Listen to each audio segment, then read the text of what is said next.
أمتنا تشبه بنيانا وليبقى البنيان قويا، نتعاون في الخير جميعا، نتكاتف في الحق سويا، ولننشر في كل مكان أخلاقا فاضلة عليا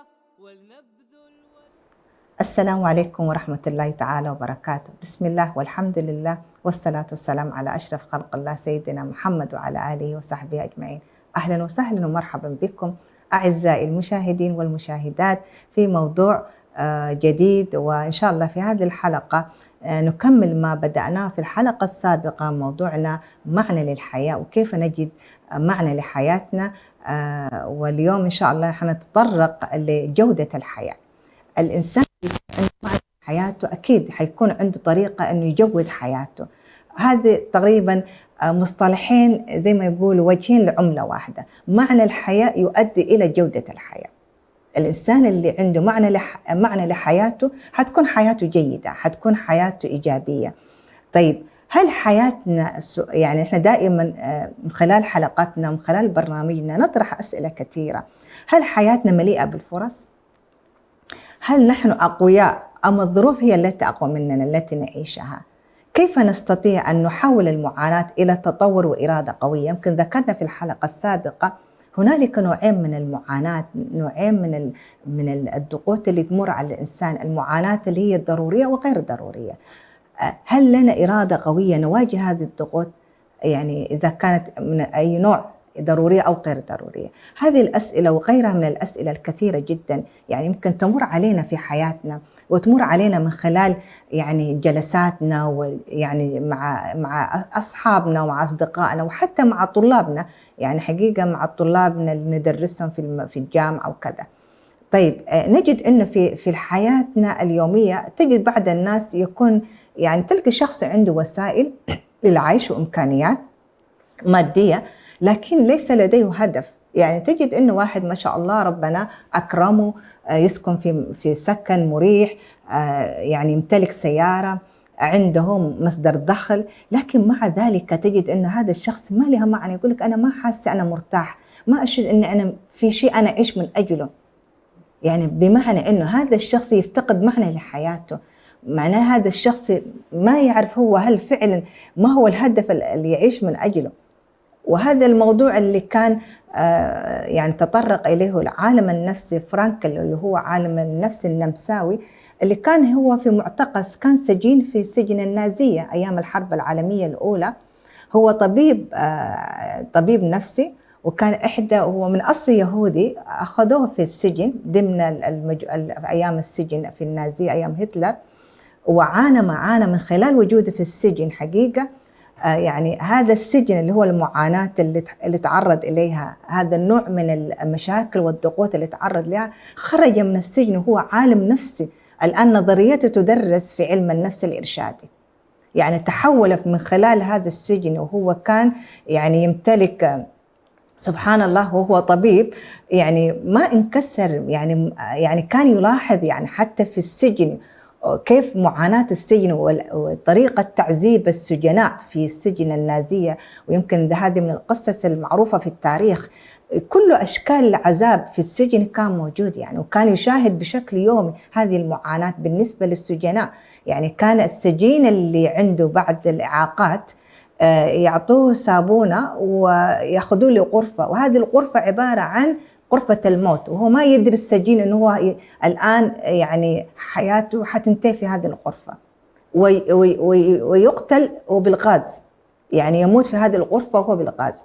وتكون هذه المشاهد متكررة بالنسبة للسجناء في السجن. فيروي قصة والتي خرجت منها نظرية الإرشاد الوجودي أو إرشاد بالمعنى. هذا العالم المشهور عالم فرانكل كيف استطاع من خلال هذا السجن أن يلاحظ واستوحى واستخلص نظريته المعنى للوجود. أنه بعد السجناء رغم هذه المعاناة، رغم العذاب اللي كانوا هم يشاهدوه بشكل يومي، لكن كان عندهم معنى لحياتهم.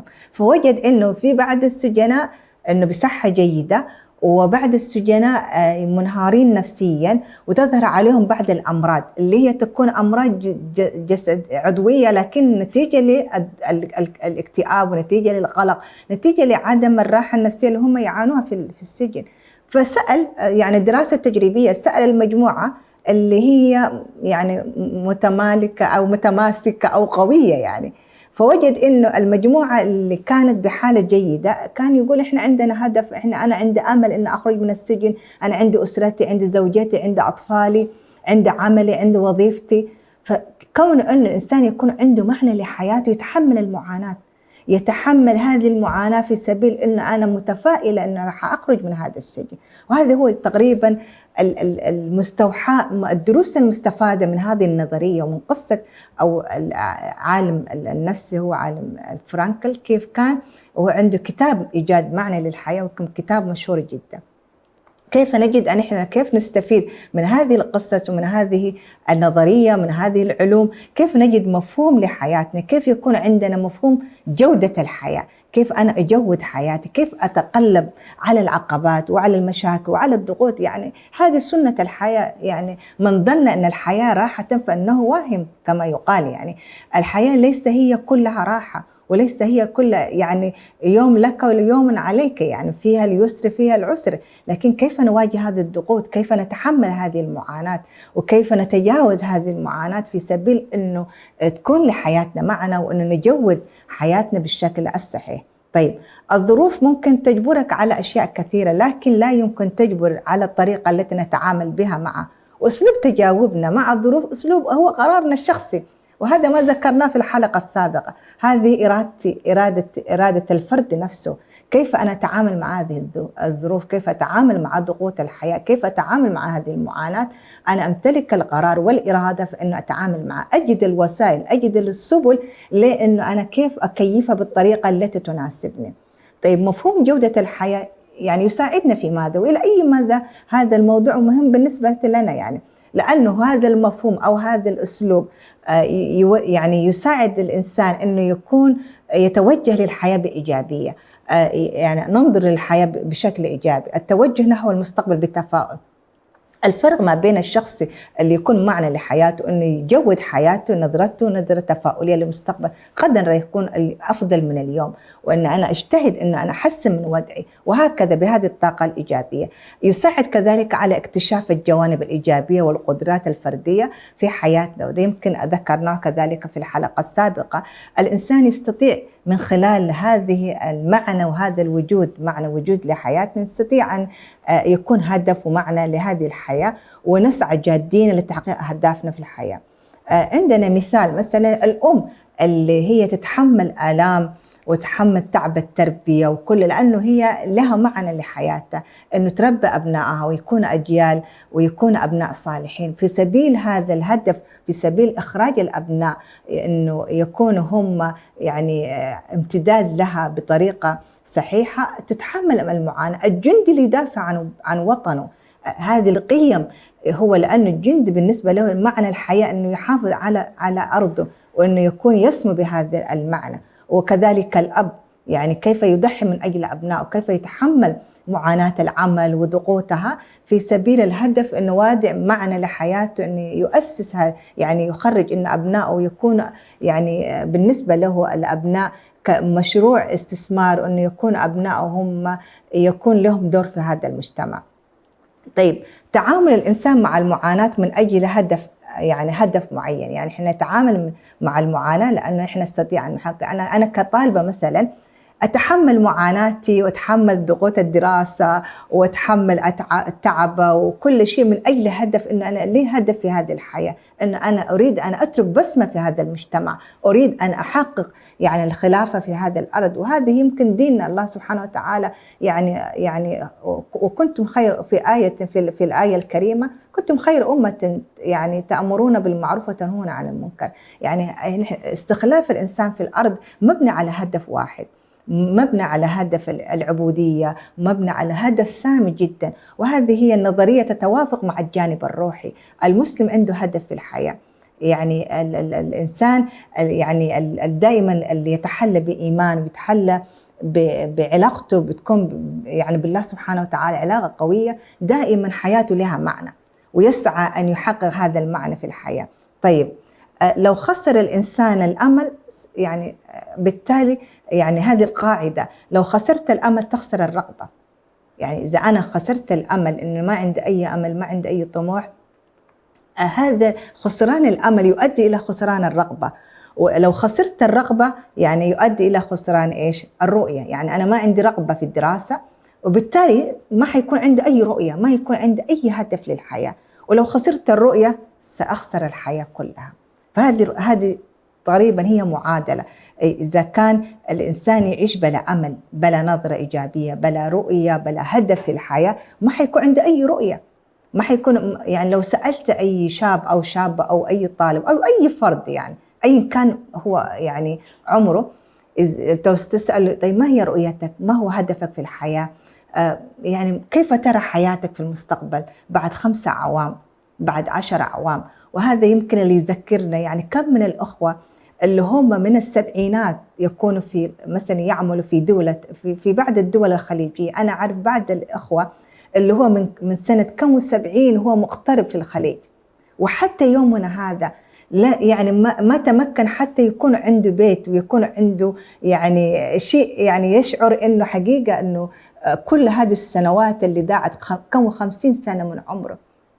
الآن لو حسبناها بحساباتنا، الشخص اللي يكون عنده هدف ومعنى لحياته، كل لحظة تمر من حياته لها مكانة. يعني كل لحظة تمر من وقتنا، كل دقيقة بتمر من عمرنا لها معنى، بمعنى إنه أنا يعني بما أنه واضع هدف لحياتي، إذا كنت طالبة، موظفة، أي كانت هي مكانتي الاجتماعية، فإذا كان أنا لي هدف واضح، أدع مثلا أنا في خلال 10 سنوات أنا اقتربت، أنا موظفة في هذه المؤسسة اللي 5 سنوات.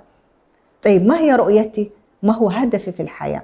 فقد أنا يعني زي ما يقول زي نظرية العادي، إنه يعيش الإنسان عادي ويموت عادي وعاش عادي. لكن إذا كان أنا عندي نظرة، عندي هدف واضح، وكان عندي رؤية واضحة، أكيد حيكون عندي هدف لهذه الحياة، وبالتالي دائما أسعى وأتحمل المسؤولية في سبيل تحقيق هذا الهدف. لكن إذا لم تكن لدي رؤية، ولم يكن لدي أمل، ولا يكون عندي خطة واضحة، وبالتالي يعني حياتي حتكون هباء منثورة، يعني ما حتكون ما لها أي معنى. ويمكن يعني كثير نجد أنه يعني في القصص في القرآن، ونجد في قصة الصحابة كيف اللي كان الصحابة كان من أجل الهدف السامي، كيف كان الصحابي يضحي بحياته بماله ويؤثر الآخرين في سبيل الغاية والاستشهاد في أنه ينال الشهادة.